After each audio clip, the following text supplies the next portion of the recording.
Welcome, today in front of me OPPO Find X5 Lite, and I'll show you how to adjust ringtone volume on this device. So first, let's open the settings application and then tap on the sound and vibration.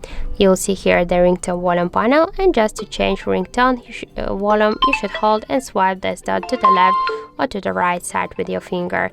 Also, you can make it with your volume buttons on the left side of your phone, but first be sure that in advanced settings in volume button function you have selected ringtone, not medias, and now just by press to the up or down volume button we can change ringtone volume of our device. Also, we can make it by the third way, just by slide to the up or to the down this volume panel. And that's it. So thank you for watching, and if you find this video helpful, don't forget to leave a like, comment and to subscribe our channel.